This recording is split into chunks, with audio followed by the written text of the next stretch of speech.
Jemaat Tuhan yang saya kasihi dalam Tuhan Yesus,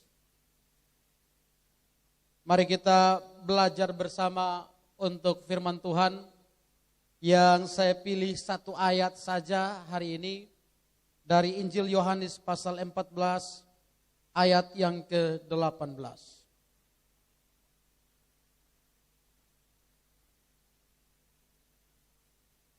Demikian bunyi firman Tuhan. Aku tidak akan meninggalkan kamu sebagai yatim piatu. Aku akan datang kembali kepadamu. Saya ulangi, aku tidak akan meninggalkan kamu sebagai yatim piatu. Aku datang kembali kepadamu. Jemaat Tuhan yang saya kasih dalam Tuhan Yesus, dari satu ayat ini saya ambil tema kita bukan yatim piatu. Kita bukan yatim piatu. Tema ini yang akan menjadi pembahasan pada pagi hari ini. Bicara tentang yatim piatu, satu kondisi yang memang tidak enak. Saya tidak tahu apakah ada di antara jemaat Tuhan saat ini yang adalah yatim piatu atau tidak. Memang kalau kita ada pada posisi yatim piatu, kalau sudah dewasa tentu tidak terlalu bermasalah. Tapi kalau kita menjadi yatim piatu pada posisi masih anak-anak, ini memang satu kondisi yang bermasalah. Mau dilihat dari berbagai sisi, dari sisi psikologis, maupun dari sisi yang lain, ini tentu akan bermasalah. Dan ini adalah satu kondisi yang tidak nyaman bagi orang yang ada pada posisi sebagai yatim piatu. Sehingga saya percaya bahwa tidak ada orang di dunia ini yang mengharapkan atau menginginkan dia ada pada posisi sebagai yatim piatu. Nah, Bapak Saudara yang saya kasih dalam Tuhan Yesus,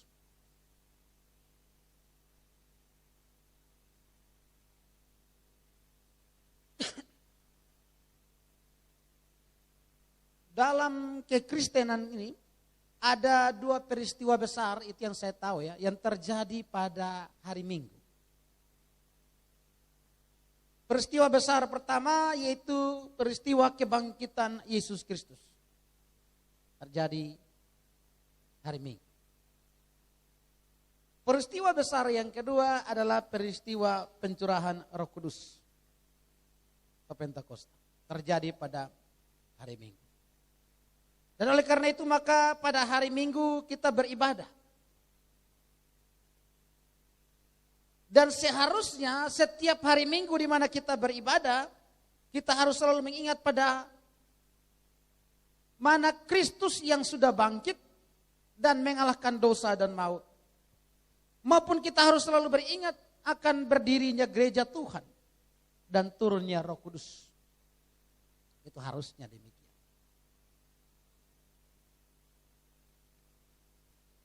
Ayat yang kita baca pada pagi hari ini, kalau kita lihat dari konteksnya, Yohanes pasal 14 itu, maka itu adalah khotbah Yesus kepada murid-muridnya, di mana dalam khotbah itu berisi janji Yesus tentang Roh Kudus kepada murid-murid. Janji Yesus tentang Roh Kudus yang akan Ia utus. Dan Roh Kudus di situ dalam istilah bahasa Yunani menggunakan kata parakletos. Nah, kata parakletos ini artinya adalah orang yang dipanggil untuk membantu kita baik dalam hal hukum. Kalau dalam hal hukum dia ditunjuk sebagai pengacara yang akan membela kita atau menasihat kita berkaitan dengan hal hukum.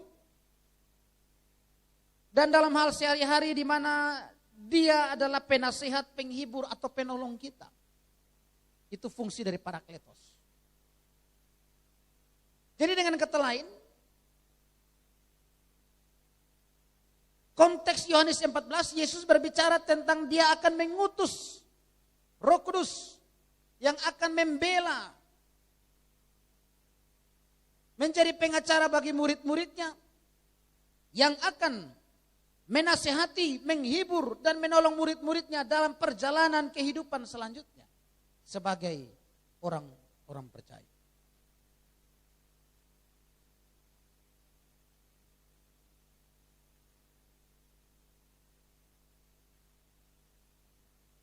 Tetapi coba kita lihat sejenak di ayat 18 yang menjadi pembahasan pada pagi hari ini. Di situ sesudah ayat 16, ayat 17 yang tadi menjadi nats pembimbing, Yesus katakan kalimat pertama di ayat 18 adalah, aku tidak akan meninggalkan kamu sebagai yatim piatu. Yang menjadi garis bawah di sini adalah yatim piatu. Apa maksud yatim piatu di sini? Ada beberapa terjemahan yang lain. Versi King James menerjemahkan tanpa penghiburan. Aku tidak akan meninggalkan kamu tanpa penghiburan. Atau Revised Standard Version menerjemahkan, aku tidak akan meninggalkan engkau sendirian, terlantar, tanpa ada yang urus begitu.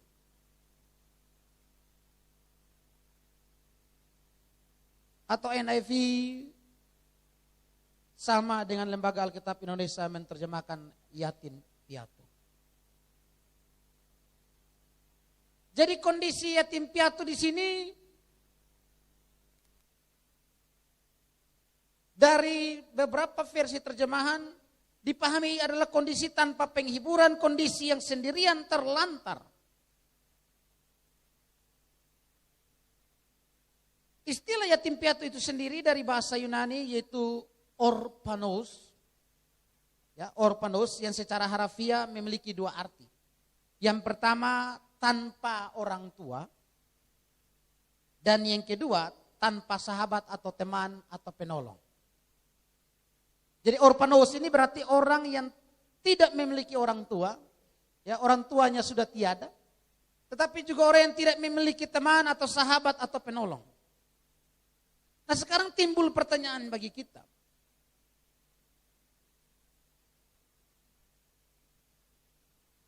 Mengapa Yesus menyebut mereka dengan istilah yatim piatu? Aku tidak akan meninggalkan kamu sebagai yatim piatu. Mengapa Yesus memakai kata yatim piatu di sini kepada murid-muridnya? Ada beberapa komentar yang saya kutip. Yang pertama,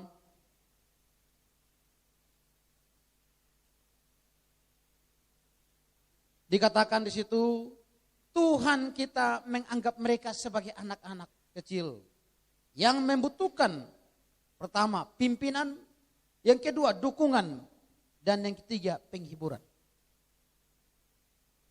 Jadi ada anggapan bahwa Tuhan mengatakan bahwa dia tidak akan meninggalkan murid-murid sebagai yatim piatu. Karena Tuhan menganggap murid-murid di sini dalam posisi masih sebagai anak-anak kecil. Yang sangat membutuhkan pimpinan, dukungan, dan penghiburan.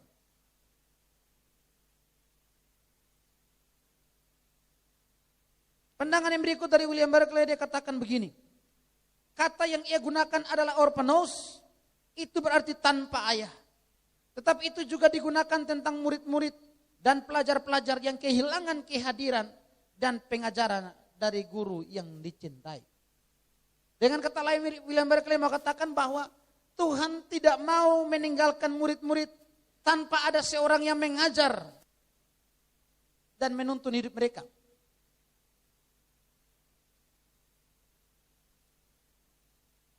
Yang berikut dari Charles Haddon Spurgeon, dia katakan begini. Tanpa Tuhan mereka, itu orang-orang percaya, terpisah dari Roh Kudus. akan menjadi seperti anak-anak yatim yang lain, tidak bahagia dan sendirian atau kesepian. Berikan mereka apapun yang bisa engkau berikan, kehilangan mereka tidak bisa digantikan.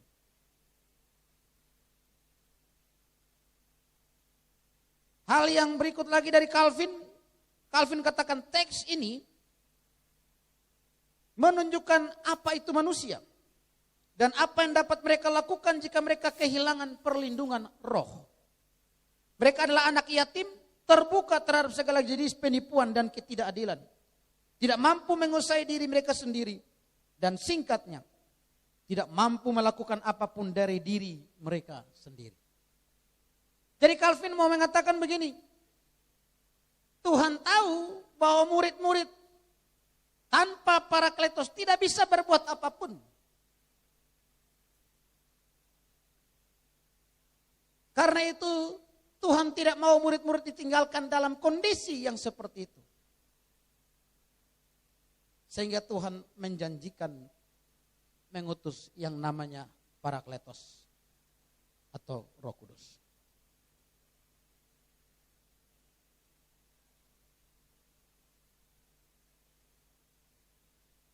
Kalimat berikut dari Yesus dalam ayat 18b dikatakan, aku datang kembali padamu.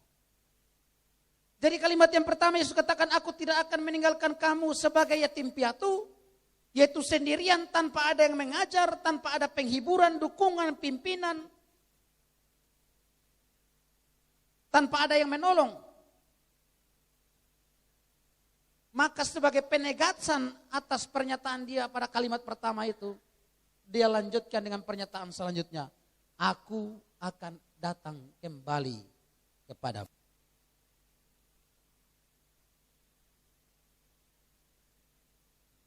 Dengan kata lain, Yesus mau menjelaskan kepada murid-murid apa maksud dia berkata, aku tidak akan meninggalkan kamu sebagai yatim piatu.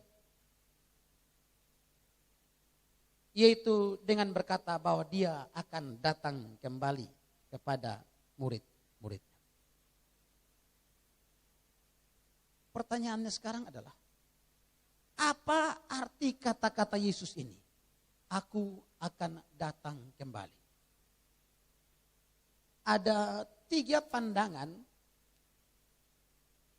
terkait kata-kata Yesus di sini.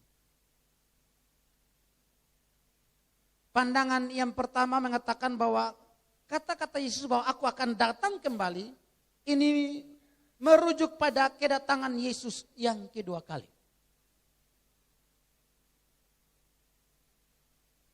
Merujuk pada kedatangan Yesus yang kedua kali. Tetapi Bapak Ibu Saudara, kalau kita perhatikan konteks dari Injil Yohanes pasal 14, maka kita akan melihat bahwa Yohanes pasal 14 ya, sama sekali tidak berbicara tentang hari Tuhan atau hari kedatangan Yesus yang kedua kali. Karena itu dengan menafsir bahwa kata-kata Yesus aku akan datang kembali sebagai kedatangan Yesus yang kedua kali ini terlalu dipaksakan. Karena itu pandangan ini pandangan yang kurang tepat. Ada pandangan kedua berkaitan dengan pernyataan Yesus aku akan datang kembali. Yaitu mengatakan bahwa ini berkaitan atau kata-kata Yesus ini merujuk pada kedatangannya pada saat kebangkitan. Kedatangannya pada saat kebangkitan. Saya kutip kata-kata dari William Barclay, dia katakan begini. Ia sedang berbicara tentang kebangkitannya dan kehadirannya setelah bangkit. Mereka akan melihat dia karena ia hidup dan karena mereka akan hidup. Apa yang ia maksudkan adalah bahwa mereka akan hidup secara rohani. Jadi menurut William Barclay, kata-kata Yesus ini bahwa aku akan datang kembali itu merujuk pada sesudah kebangkitannya.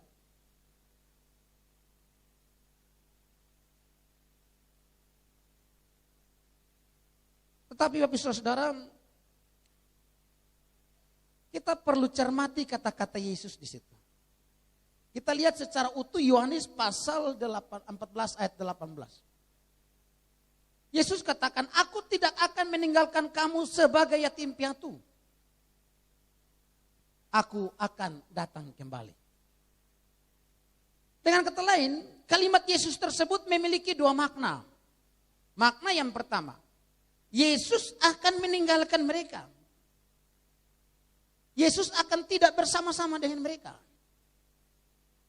Makna yang kedua berarti Yesus katakan bahwa tetapi mereka tidak akan jadi yatim piatu.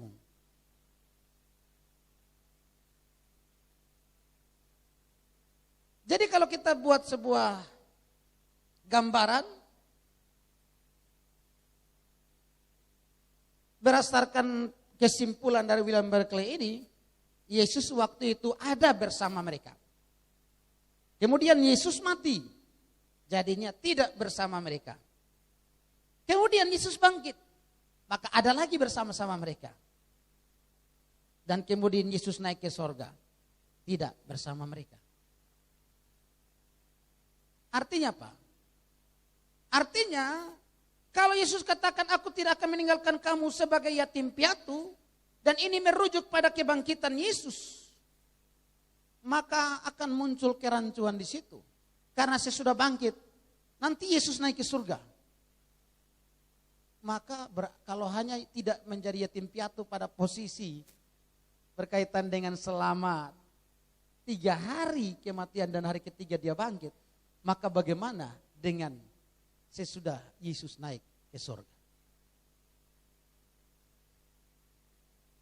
Karena itu pandangan yang kedua ini juga rasanya kurang tepat. Pandangan yang ketiga berkata begini. Kata-kata Yesus, aku akan datang kembali. Ini merujuk pada kedatangannya melalui Roh Kudus pada hari Pentakosta. Saya kutip kata-kata Calvin. Pada waktu ia berkata, aku datang kembali kepadamu, ia menunjukkan dengan cara apa ia tinggal dalam umatnya. Dan dengan cara apa ia memenuhi segala sesuatu. Yaitu oleh kuasa rohnya. Jadi menurut Calvin, bahwa Yesus berkata aku akan datang kembali, ini merujuk pada pencurahan Roh Kudus. Bahwa di mana Roh Kudus hadir, di situ Yesus hadir. Sehingga murid-murid tidak ada dalam posisi sebagai yatim piatu. Hal yang berikut tadi, saya kutip lagi, dikatakan bahwa jelas bahwa ia berbicara tentang kedatangannya secara rohani dalam pemberian advokat atau penghibur yang lain. Demikian juga dari teolog yang berikut. Jika ini menunjuk pada pemunculan kebangkitannya, pemunculannya itu singkat dan bersifat sementara. Jika ini menunjuk pada kesadaran mereka akan kehadirannya melalui roh, itu cocok dengan janjinya bahwa mereka tidak akan kehilangan orang yang mendukung. Karena roh akan mendukung, menjadi pendukung mereka, menjadi parakletos mereka. Jadi ini cocok dengan penggambaran tadi. Yesus awali, aku tidak akan meninggalkan engkau sebagai yatim piatu, aku akan datang kembali kepadamu. Maka rasanya tafsiran ketiga yang lebih tepat. Tafsiran yang pertama tidak cocok dengan konteks. Pandangan yang kedua akan terasa ganjil karena Yesus akan naik ke surga. Dan di mana Yesus, bagaimana janji Yesus tentang murid-murid tidak akan menjadi yatim piatu setelah dia ke surga. Maka pandangan ketiga yang lebih cocok. Karena ini berbicara tentang Roh Kudus sebagai parakletos yang diutus untuk menolong menjadi parakletos bagi murid-muridnya. Yesus katakan, aku datang kembali. Kira-kira apa makna dari kata aku datang kembali? Perlu kita lihat, ketika Yesus katakan aku datang, maka paling tidak kita bisa mendapatkan dua hal di sini. Yang pertama, Yesus bukan menyuruh orang lain yang datang. Yesus tidak mengutus malaikat yang datang. Yesus bukan mengutus seorang hamba atau nabi atau rasul yang datang. Tetapi dengan Yesus berkata, aku datang kembali. Maka ini menunjukkan bahwa Yesus sendiri, Tuhan sendiri yang akan datang. Hal yang berikut, kalimat Yesus bahwa aku akan datang kembali. Ini juga berarti Yesus bukan hanya memberikan suatu pemberian. Tetapi Yesus justru berkata, aku datang kembali.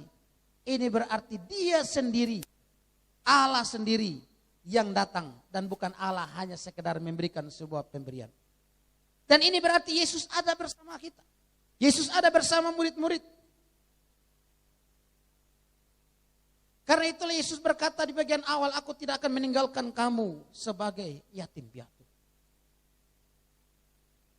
Yesus mau menegaskan bagi mereka bahwa sekalipun dia pergi naik ke surga, tetapi dia datang kembali, dia ada bersama-sama dengan murid-muridnya.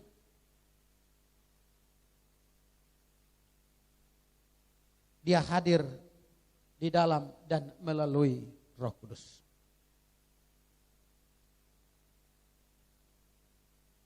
Jadi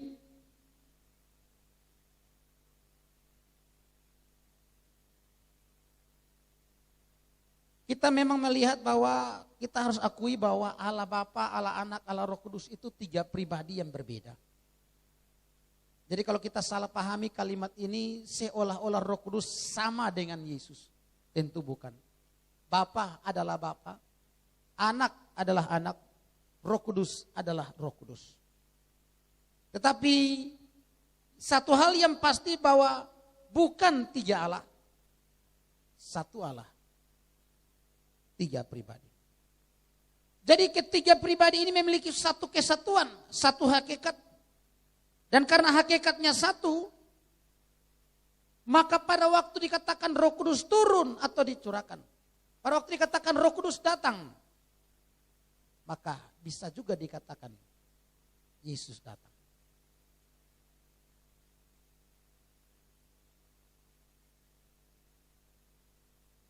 Ini berarti tiap pribadi dalam Allah Tritunggal tidak berkarya secara sendiri.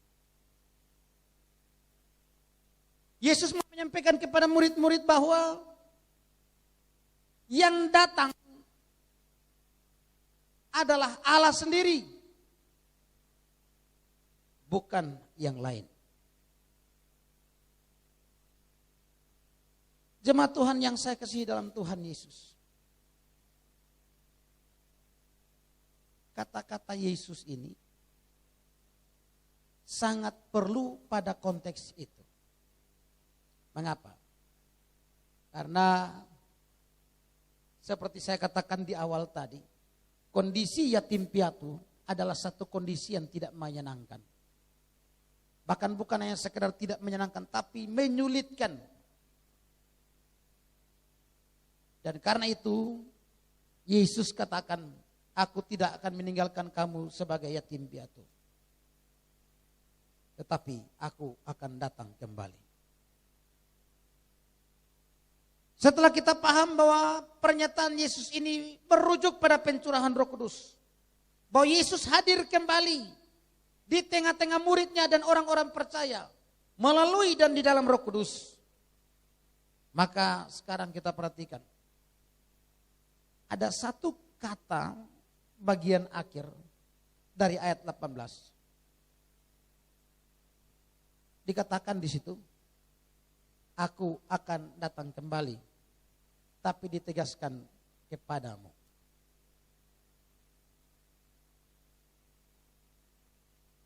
Artinya apa, Bapak Ibu Saudara?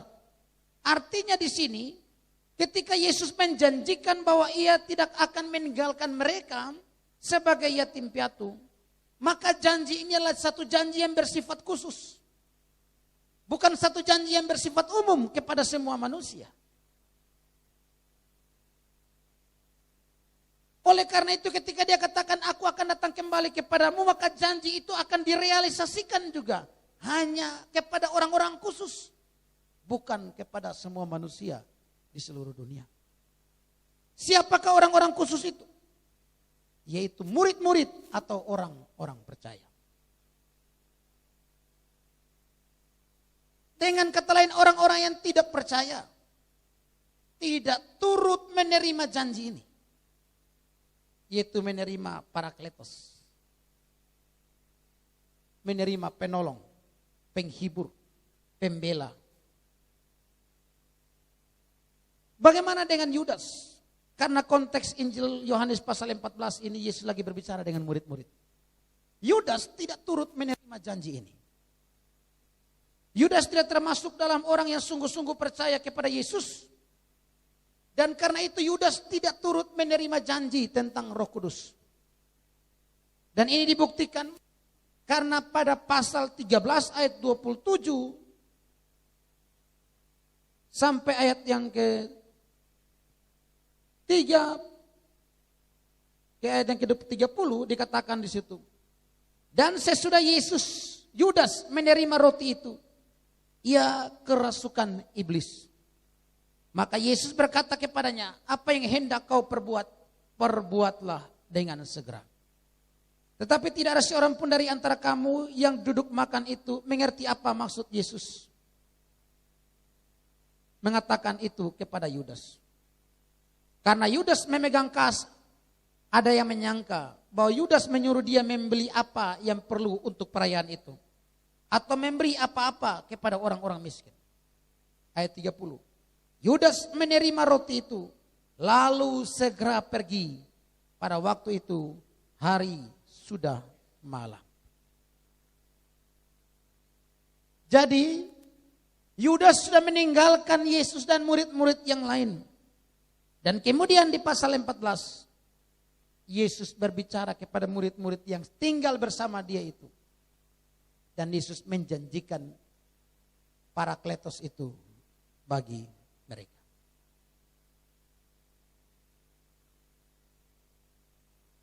Karena Yudas tidak termasuk pada kelompok yang menerima janji itu, maka Yudas ada pada kelompok yang mana? Yudas ada pada kelompok dunia yang tidak menerima janji itu. Karena di ayat 17 dari nas pembimbing kita tadi dikatakan, yaitu roh kebenaran. Dunia tidak dapat menerima dia, sebab dunia tidak melihat dia dan tidak mengenal dia. Tetapi kamu mengenal dia, sebab ia menyertai kamu dan akan diam di dalam kamu. Jadi Bapak saudara yang saya kasih dalam Tuhan Yesus, Allah tidak pernah menjanjikan Roh Kudus kepada semua manusia tanpa terkecuali. Yesus hanya menjanjikan ini bagi orang percaya. Yudas tidak termasuk pada bilangan orang percaya. Yudas ada pada kelompok dunia, yaitu orang yang tidak percaya. Maka Yudas tidak turut menerima janji tentang Roh Kudus ini. Apakah penting? Oh, sangat penting. Sebentar kita akan melihat lebih jauh. Mengapa begitu penting sehingga Yesus menggunakan istilah yatim piatu tadi?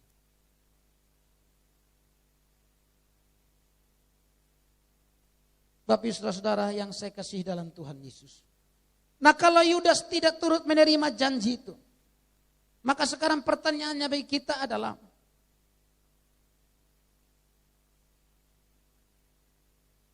bagaimana dengan murid-murid yang lain? Atau bagaimana dengan orang-orang percaya yang lain? Bukankah mereka juga berdosa? Apakah mereka juga menerima janji itu?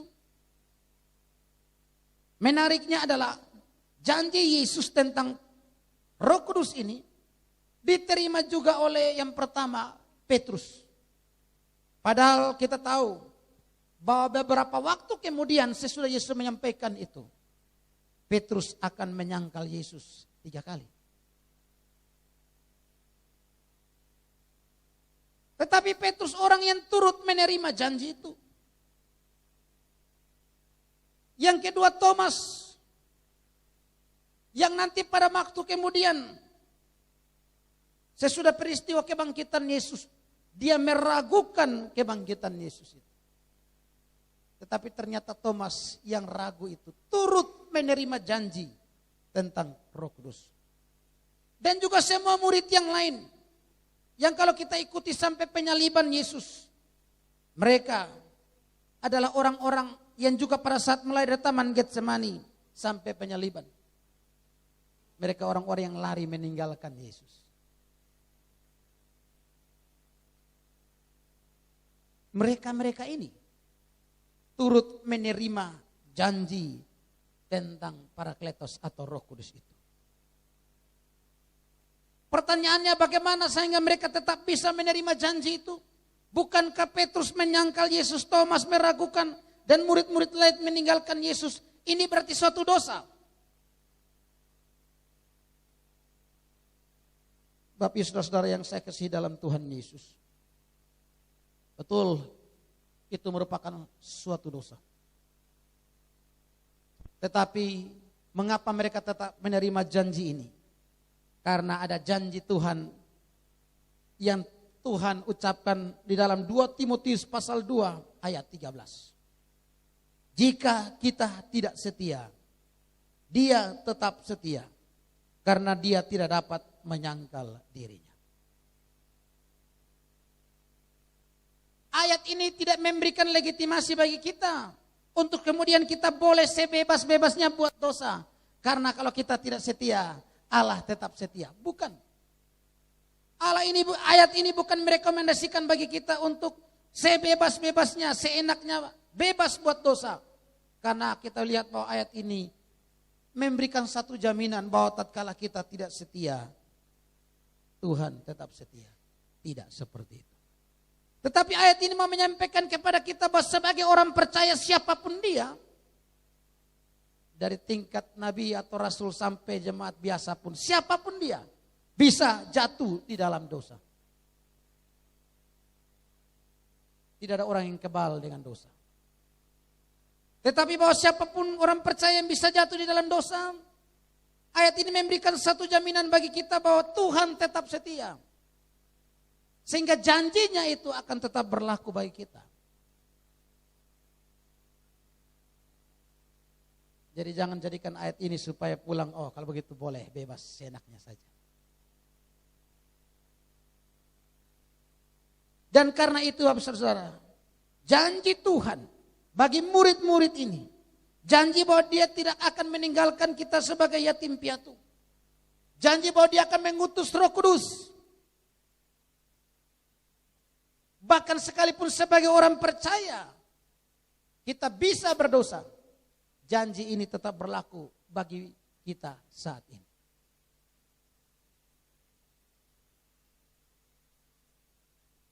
Janji ini berlaku bagi Anda dan saya.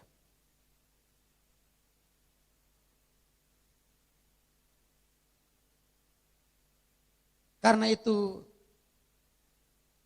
hari ini adalah hari pencurahan Roh Kudus yang kita peringati.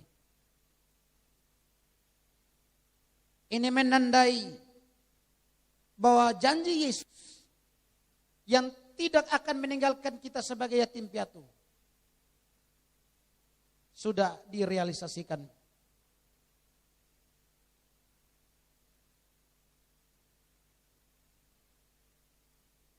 Sudah digenapi oleh Yesus. Oleh karena itu, saat ini kita bisa duduk ada dalam sebuah persekutuan. Kita bisa hidup sebagai orang percaya, hidup dalam takut akan Tuhan. Itu hanya karena Tuhan yang sudah menggenapi janji ini.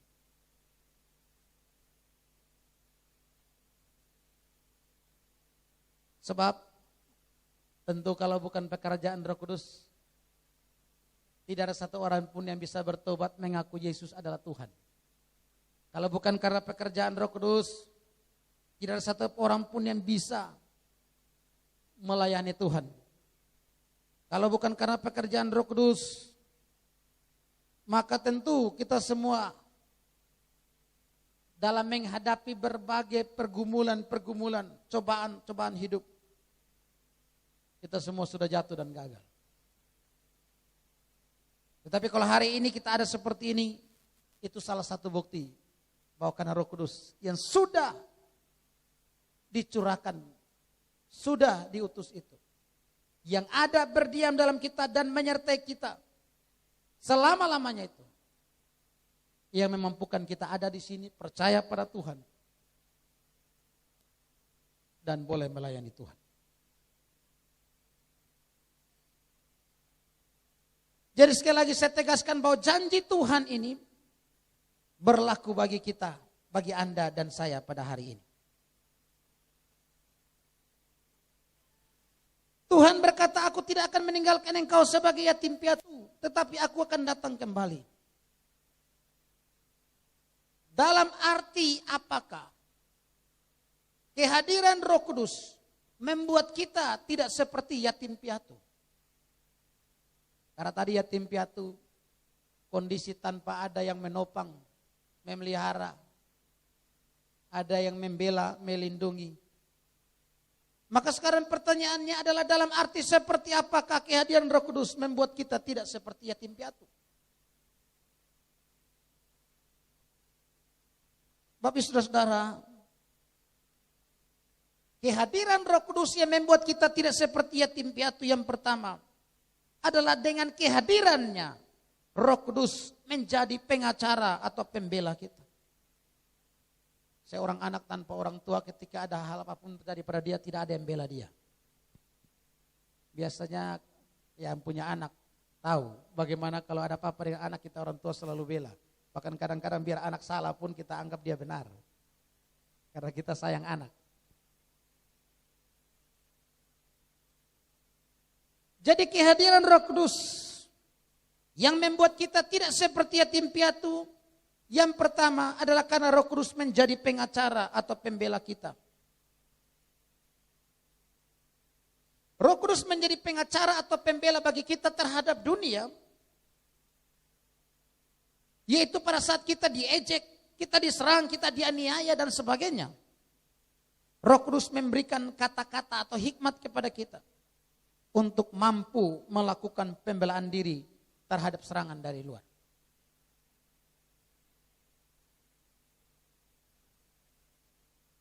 Kita bisa lihat beberapa ayat dalam Injil Matius pasalnya yang ke-10 ayat 18 sampai 20. Itu satu contoh. Dikatakan, dan karena aku, kamu akan digiring ke muka penguasa-penguasa dan raja-raja sebagai suatu kesaksian bagi mereka. Dan bagi orang-orang yang tidak mengenal Allah. Ayat 19. Apabila mereka menyerahkan kamu, janganlah kamu khawatir akan bagaimana dan apa yang harus kamu katakan. Karena semuanya itu akan dikaruniakan kepadamu pada saat itu juga. Karena bukan kamu yang berkata-kata melainkan Roh Bapamu, Dia yang berkata-kata di dalam kamu. Atas janji Tuhan bahwa bagi orang yang percaya, Roh Kudus hadir dalam orang itu dan memberikan pembelaan kepada orang itu ketika orang itu didakwa, dicela, difitnah, diperhadapkan kepada dakwaan-dakwaan dari dunia, tuntutan-tuntutan dari dunia. Sebagai pengacara pembela, dia bekerja di dalam kita dengan memberikan kemampuan, hikmat kepada kita untuk mampu berbicara, untuk mampu membela. Ketika kita diperhadapkan dengan semua itu. Dan kita lihat ayatnya lagi. Lukas 21 ayat 14 dan 15. Sebab itu tetapkanlah di dalam hatimu supaya kamu jangan memikirkan lebih dahulu pembelaanmu. Sebab aku sendiri akan memberikan kepadamu kata-kata hikmat sehingga kamu tidak dapat ditentang atau dibantah lawan-lawanmu. Kisah 4 ayat 8 sampai 13.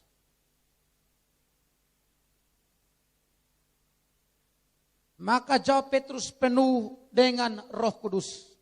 Hai pemimpin-pemimpin umat dan tua-tua, Jika kami sekarang harus diperiksa karena suatu kebajikan kepada seorang sakit dan harus menerangkan dengan kuasa manakah orang itu disembuhkan, maka ketahuilah oleh kamu sekalian dan oleh seluruh umat Israel bahwa dalam nama Yesus Kristus orang Nazaret yang telah kamu salibkan, tetapi yang telah dibangkitkan Allah dari antara orang mati, bahwa oleh karena Yesus itulah orang ini telah berdiri dengan sehat sekarang di depanmu.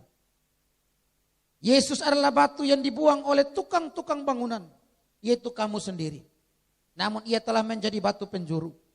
Dan keselamatan tidak ada di dalam siapapun juga selain di dalam dia. Sebab di bawah kolong langit ini tidak ada nama lain yang diberikan kepada manusia yang olehnya kita dapat diselamatkan. Ketika sidang itu melihat keberanian Petrus dan Yohanes dan mengetahui bahwa keduanya orang biasa yang tidak terpelajar, heranlah mereka. Dan mereka mengenal keduanya sebagai pengikut Yesus. Menariknya adalah waktu Yesus ditangkap, diperhadapkan kepada pengadilan, maka Petrus menyangkal Yesus karena takut terhadap ancaman pengadilan. Tetapi ini sesuatu yang berbanding terbalik. Bahwa ketika Petrus sudah menerima Roh Kudus itu, dia yang tadinya takut ketika berhadapan dengan pengadilan itu, sekarang menjadi sangat pemberani. Bahkan diberikan hikmat luar biasa, sehingga ketika dia memberikan pembelaan, bahkan dalam pembelaan dia itu ada penginjilan, ada firman yang dia sampaikan tanpa takut. Akhirnya membuat semua orang di sidang itu menjadi heran-heran karena keberanian yang luar biasa. Bahkan mereka punya hikmat luar biasa padahal bukan orang terpelajar.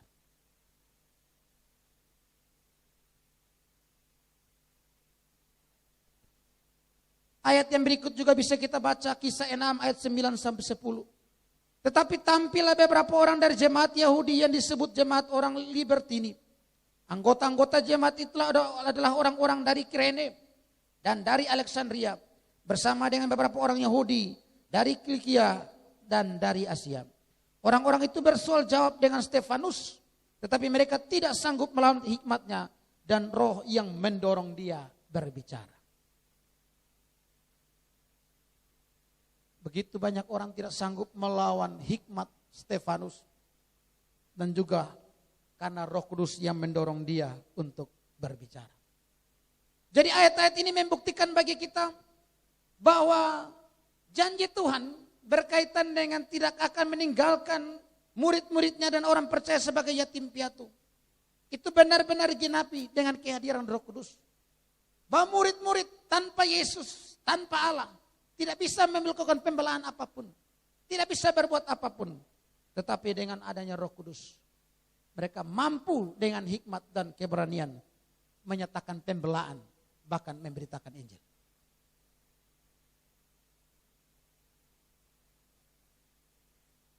Saya baca beberapa buku kesaksian iman, termasuk ada buku yang semakin dibabat, semakin merambat. Isinya tentang berbagai tokoh-tokoh iman yang pada masa zaman gereja, ya, abad-abad pertengahan gereja mengalami penganiayaan yang luar biasa. Bahkan kalau kita mulai dari beberapa tokoh-tokoh lain, Polikarpus, ya, dia dibawa ancaman yang luar biasa. Kalau saya tidak keliru, saya baca kisah hidup dia. Ditangkap, dibawa ke hadapan kaisar, kemudian disuruh untuk menyangkal Yesus, jangan lagi beritakan yang seperti itu.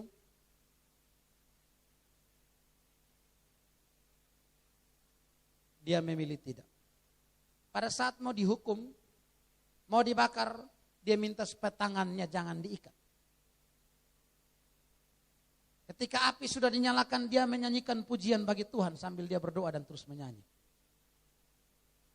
Dan disaksikan bahwa api tidak membakar dia, sehingga akhirnya kaisar memerintahkan algojo untuk tombak dia. Dan akhirnya dia ditombak, baru kemudian api melahap tubuh dia. Keberanian seperti ini datang dari mana? Kalau kita baca ayat-ayat tadi, tentu datang dari Tuhan. Ada orang-orang Kristen, orang-orang percaya yang dalam posisi hamil besar, diikat di dalam satu tonggak tiang yang berdiri tegak dan dilepaskan banteng liar. ditubruk perutnya. Ada yang kulitnya dikupas. Tapi sebelumnya dibilang menyangkal dulu Yesus. Tapi mereka tanpa takut. Bukan hanya tidak mau menyangkal. Tapi malah beritakan Yesus walaupun sudah diancaman luar biasa. Saya pikir ini membuktikan bahwa Roh Kudus yang mendorong mereka, memberikan pembelaan, kekuatan kepada mereka. Hal yang kedua, Roh Kudus tidak sekedar menjadi pembela bagi kita ketika kita didakwa dalam sidang-sidang dunia ini. Tetapi Roh Kudus juga menjadi pembela pengacara kita ketika kita menghadapi tuduhan dari setan.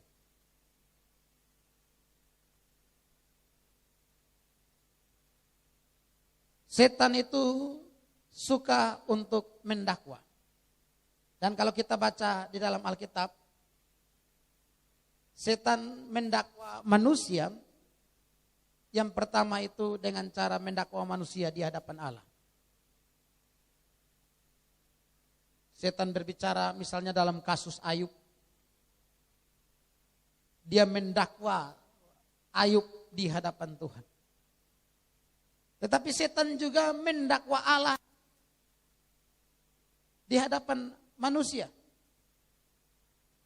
Kalau kita baca Kejadian pasal 3 ayat 1 sampai 5, seolah-olah setan mau bilang begini, lu jangan percaya Tuhan itu omong kosong. Lu makan saja tidak apa-apa. Setan juga mendakwa manusia di dalam hatinya sendiri. Dengan cara seperti apa?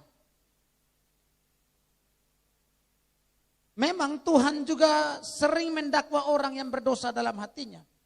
Tetapi ada perbedaan antara dakwaan dari Tuhan dan dakwaan dari setan. Perbedaannya di mana?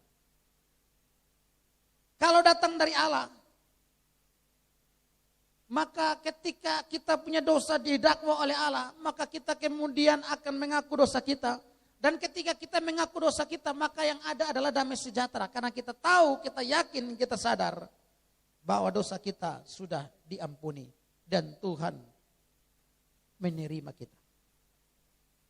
Tetapi kalau dakwaan itu datang dari setan, maka yang terjadi adalah apa? Hal itu tidak akan pernah hilang. Sekalipun kita sudah menyesal, tapi setan terus pakai dosa itu. Sehingga yang ada pada diri kita adalah kita terus ingat terus. Kita merasa tidak layak di hadapan Tuhan. Kita selalu tertuduh dan tidak pernah merasa untuk layak untuk melayani Tuhan ataupun bersekutu dan ibadah dengan Tuhan. Jadi tuduhan setan model begini rata-rata akibatnya adalah orang-orang yang tadinya sudah menyesali dosanya, maka dia akan tetap merasa sedih dengan dosanya, tidak bisa melupakan dosanya, bahkan binasa di dalam dosa dan kesedihan.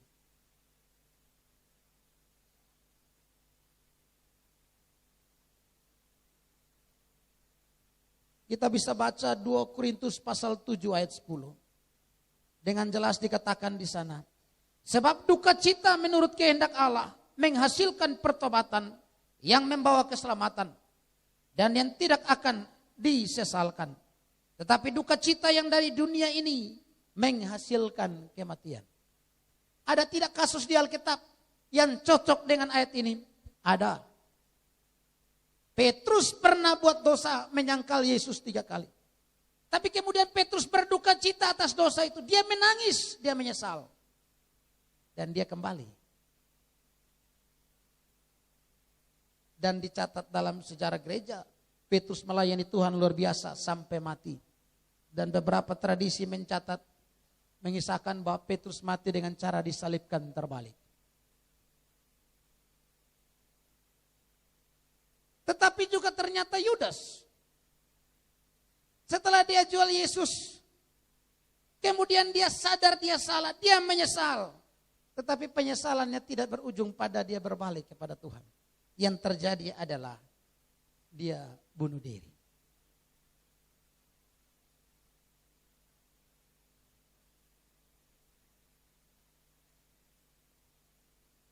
Oleh karena itu seorang bernama Warren, dia katakan begini, lihatlah betapa licik dan tidak berbelas kasihannya setan itu. Sebelum kita berbuat dosa, pada saat ia masih mencobai kita, ia berbisik, kamu bisa meloloskan diri dari ini. Lalu setelah kita berbuat dosa, ia berteriak pada kita, kamu tidak akan pernah lolos dengan ini. Artinya apa? Menurut Warren, setan itu suka jebak manusia supaya manusia mau buat dosa itu. Giliran manusia sudah buat dosa itu, setan mau bilang lu buat apapun tidak bisa keluar, lu tetap berdosa, lu tidak layak, lu tidak pantas dan seterusnya. Sehingga yang ada adalah manusia mulai merasa sedih tidak pantas dan ujung-ujungnya mengambil sikap seperti Yudas. Minum baygon, gantung diri dan sebagainya.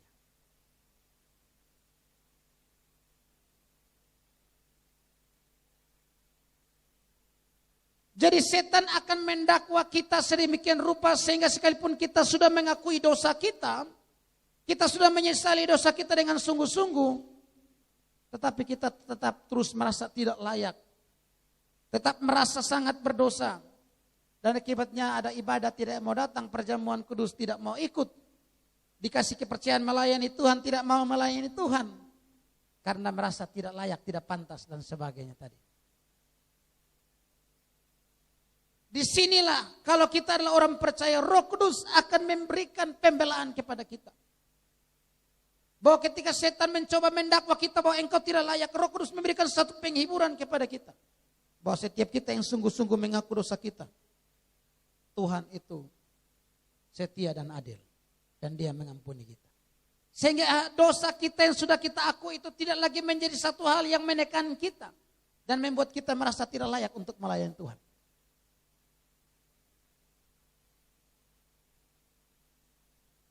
Inilah salah satu bukti fungsi dari kehadiran Roh Kudus yang membuat kita menjadi tidak seperti yatim piatu. Yang ketiga, Roh Kudus menjadi penghibur bagi kita sehingga kita bukan yatim piatu. Roh Kudus menghibur kita dari berbagai kesukaran dan penderitaan yang kita alami.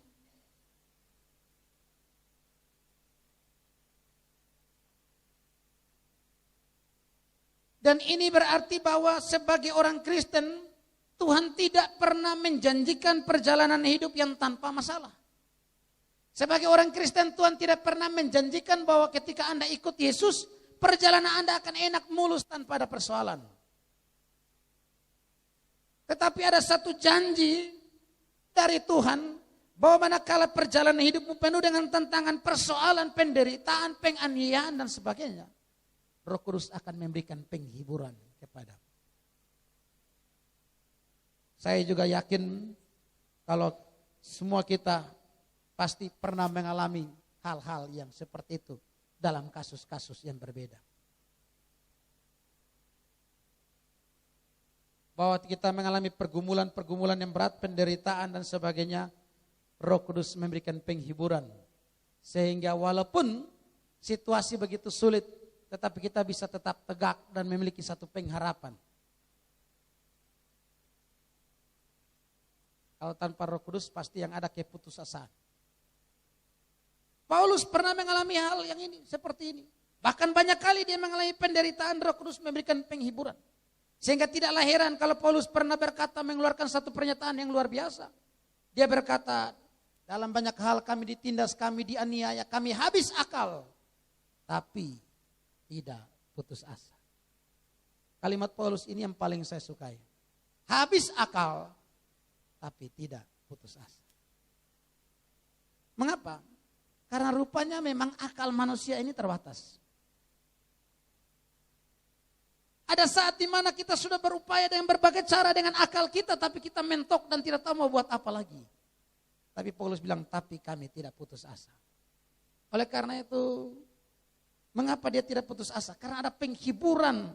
Ada satu penghiburan dari Roh Kudus kepada dia. Dan bagi kita semua. Sehingga kita bisa meyakinkan diri kita. Bahwa apapun itu yang kita alami, yang kita jalani. Saya kutip Roma 8 ayat 28. Allah turut bekerja dalam segala sesuatu untuk mendatangkan kebaikan bagi setiap orang yang mengasihi Dia. Itu bagi mereka yang terpanggil sesuai rencana Allah.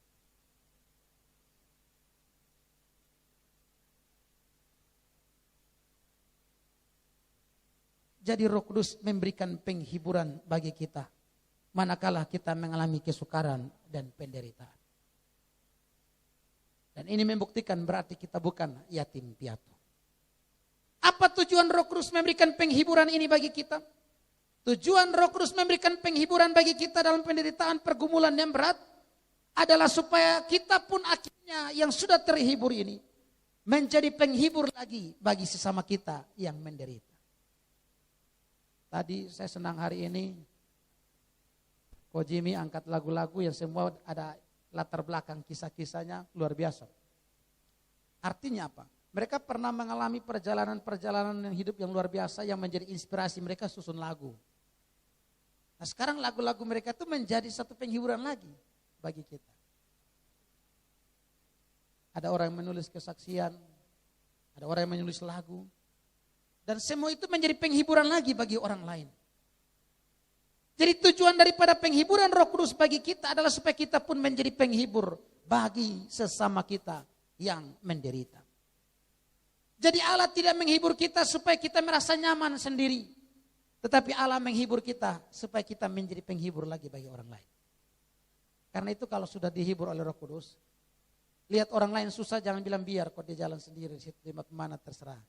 Mari jadilah seorang penghibur lagi bagi orang lain.